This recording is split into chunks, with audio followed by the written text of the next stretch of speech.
నమస్తే అండి, నా పేరు డాక్టర్ రజా. ఈరోజు మనం కాపర్ యొక్క బెనిఫిట్స్, కాపర్ యొక్క అడ్వాంటేజ్, డిసడ్వాంటేజ్ ఏంటి మన హ్యూమన్ బాడీలో అనేది ఈ వీడియోలో నేను చెప్పదలుచుకున్నాను. జనరల్గా మన వాడుక భాషలో కాపర్ అంటే మనం రాగి అంటాం. సో జనరల్గా ఈ రాగి పాత్రలు అనేవి మనకి ఒకప్పుడు రెగ్యులర్గా హౌస్ హోల్డ్ ఐటమ్స్లో కానీ, హౌస్ హోల్డ్ యూటెన్సిల్స్లో కానీ మనం ఈ కాపర్ యూటెన్సిల్స్ అనేవి ఎక్కువగా వాడుతూ ఉండేవాడు. కానీ ఇప్పుడు ఇవన్న మోడర్న్ డే లైఫ్ సొసైటీలో ఏంటంటే జనరల్గా ఈ కాపర్ వస్తువులు కానీ, రాగి వస్తువులు కానీ, కాపర్ యూటెన్సిల్స్ కానీ రీప్లేస్మెంట్ అయిపోయి వేరే వేరే వస్తువులు రావడం వల్ల జనరల్గా మనం తాగే డ్రింకింగ్ వాటర్లో కానీ, లేదంటే తినే బౌల్స్లో కానీ ఈ కాపర్ ఎలిమెంట్స్ తగ్గిపోవడం వల్ల జనరల్గా ఈ కాపర్ డెఫిషియన్సీస్ అనేవి జనరల్గా ప్రతి ఒక్కరికి ఈ రోజుల్లో మన మోడర్న్ డే లైఫ్ సొసైటీలో ఎక్కువగా కనిపిస్తున్నాయి. సో జనరల్గా అసలు ఈ కాపర్ బాడీలో రాగి తగ్గిపోతే మనకి ఏమేమి ఎఫెక్ట్స్ వస్తాయి, వాటి వలన ఉండే హెల్త్ ఎఫెక్ట్స్ ఏంటి అనేవి నేను ఈ వీడియోలో చెప్పదలుచుకున్నాను.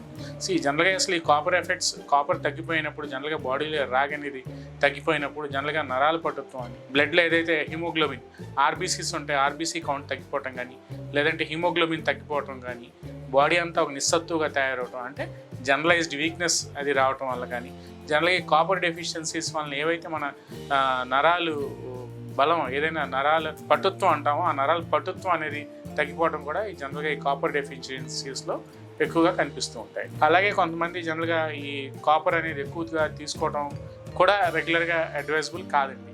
ఎందుకంటే జనరల్గా కొంతమందిలో ఈ కాపర్ యొక్క సైడ్ ఎఫెక్ట్స్ కూడా హెల్త్లో కొంతమంది హెల్తీ ఇండివిజువల్స్లో కనిపిస్తూ ఉంటాయి. సో జనరల్గా ఈ కాపర్ ఎక్కువగా తీసుకోవడం వల్ల, ఈ కాపర్ ఉండే ఫుడ్ సప్లిమెంట్స్ ఎక్కువగా తీసుకోవడం వల్ల కొంతమందికి వీటి యొక్క దుష్ఫలితాలు ఏముంటాయంటే రెండు రకాలుగా ఉంటాయి. ఒకటి, లివర్ మీద పడినప్పుడు జనరల్గా హెపాటోటాక్సిసిటీ అని చెప్తుంటాం. లివర్ యొక్క అబ్జార్ప్షన్ రేట్ అది తగ్గిపోయి జనరల్గా ఈ బ్లడ్లో కాపర్ లెవెల్స్ పెరిగిపోవడం వల్ల దానికి ఉండే పర్యవసనాలు దానికి ఉంటూ ఉంటాయి. అలాగే ఎవరైతే ఈ క్యాన్సర్తో బాధపడుతూ ఉంటారో, లేదంటే క్యాన్సర్ వ్యాధిగ్రస్తులు ఉంటారో వాళ్ళు కూడా ఈ కాపర్ సంబంధిత వస్తువులు కానీ, కాపర్ ఫుడ్స్ కానీ వాడకుండా ఉండటం అనేది చాలా ఉత్తమం అండి. జనరల్గా ఏమవుతుందంటే ఒకసారి క్యాన్సర్ బాధిన పడిన వాళ్ళు ఈ కాపర్ ఫుడ్ కానీ, కాపర్ సప్లిమెంట్స్ కానీ ఎక్కువగా తీసుకోవటం వల్ల జనరల్గా మనకి క్యాన్సర్ ఏదైతే ఉంటుందో, జనరల్గా బ్రెస్ట్ క్యాన్సర్ కానీ, లేదంటే ఇతర క్యాన్సర్ కణాలు ఉన్నప్పుడు అవి అగ్రెసివ్గా మల్టిప్లై అయిపోవడం అనేది జనరల్గా జరుగుతూ ఉంటాయి. సో జనరల్గా ఏంటంటే ఈ కాపర్తో ఉండే వస్తువులు కానీ వీటిలో ఈ పడకపోతే ఈ జనరల్గా ఈ రెండు కాంప్లికేషన్స్ అనేవి జనరల్గా ఎక్సెస్ ఆఫ్ కాపర్ యూసేజ్ వల్ల ఈ రెండు కాంప్లికేషన్స్ అనేవి కొంతమందిలో కనిపిస్తూ ఉంటాయి. జనరల్గా ఈ జింక్ సప్లిమెంట్స్ తీసుకునే వాళ్ళలో కూడా జనరల్గా ఈ కాపర్ అబ్జార్ప్షన్ అనేది మనకి బ్లడ్లో తగ్గిపోతూ ఉంటుంది. ఎందుకంటే కొంతమంది రెగ్యులర్గా ఈ జింక్ సప్లిమెంట్స్ కానీ, వైటమిన్ సి కానీ, మ్యాంగనీస్ కానీ, జనరల్గా ఐరన్ సప్లిమెంట్స్ కానీ ఎక్కువగా తీసుకుంటున్న వాళ్ళలో ఈ జింక్ సప్లిమెంట్స్ ఎక్కువగా తీసుకుంటున్న వాళ్ళు ఏమవుతుందంటే అది ఇన్వర్స్లీ ప్రపోర్షనల్ అని చెప్తూ ఉంటాం. జనరల్గా జింక్ సప్లిమెంట్స్ ఎక్కువగా తీసుకున్న వాళ్ళు ఈ కాపర్ లెవెల్స్ అనేవి తగ్గిపోతూ ఉంటాయి. ఈ కాపర్ రిలేటెడ్ ఫుడ్ ఐటమ్స్ కానీ, కాపర్ ఎలిమెంట్స్ ఎక్కువగా ఈ రాగికి సంబంధించిన ఆహారం ఎక్కువగా తీసుకుంటున్నప్పుడు జనరల్గా ఏమవుతుందంటే ఈ జింక్ యొక్క అబ్జార్ప్షన్ ఏదైతే ఉంటుందో బ్లడ్లో అది తగ్గిపోతూ ఉంటుంది. సో ఈ రెండింటిని బ్యాలెన్స్ చేసుకుంటూ మనం జనరల్గా ఈ రాగికి ఏదైతే జనరల్గా ఈ కాపర్ ఎలిమెంట్ ఫుడ్స్ ఏవైతే ఉంటాయో అవి తీసుకోవడం అనేది చాలా ఉత్తమం అండి. జనరల్గా బేసిక్గా దేంట్లో ఎక్కువగా ఈ కాపర్ రిచ్ ఎలిమెంట్స్ ఫుడ్స్ దేంట్లో ఎక్కువగా దొరుకుతూ ఉంటాయి. జనరల్గా మనం తీసుకున్న డ్రై ఫ్రూట్స్లో కానీ, నట్స్లో కానీ, మనకి సన్ఫ్లవర్ సీడ్స్ కానీ, ఫ్లాక్స్ సీడ్స్ కానీ, బాసిల్ సీడ్స్ కానీ, స్పైరోగ్లీనా కానీ ఇట్లాంటి వాటిలో ఈ కాపర్కి సంబంధించిన ఎలిమెంట్ ఏదైతే ఉంటుందో జనరల్గా అది ఎక్కువగా ఉంటూ ఉంటుంది. జనరల్గా దీనికి ఏంటంటే మనకి ఎక్కువగా కాపర్ అబ్జార్ప్షన్ అనేది జరుగుతుంది అంటే జనరల్గా దీనికి మనం 24 అవర్స్ స్పాట్ యూరిన్ టెస్ట్ అని ఉంటూ ఉంటుంది.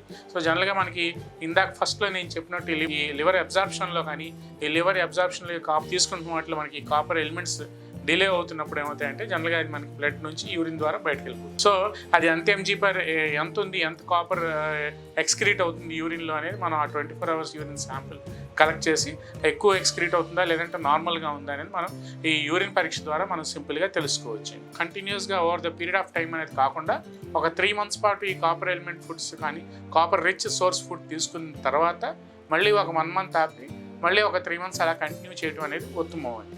ఎందుకంటే జనరల్గా ఇప్పుడు ఫస్ట్లో నేను ఏవైతే దీని యొక్క హెల్త్ అడ్వాంటేజెస్ ఎంత ఉన్నాయో అన్నీ డిసడ్వాంటేజెస్ ఉన్నాయి కాబట్టి కంటిన్యూస్గా ఒక 3 months తీసుకుని ఒక 1 month 2 months బ్రేక్ ఇచ్చి మళ్ళీ దానికి సంబంధించిన ఫుడ్ ఎలిమెంట్స్ అనేవి తీసుకోవడం అనేది చాలా ఉత్తమం అండి.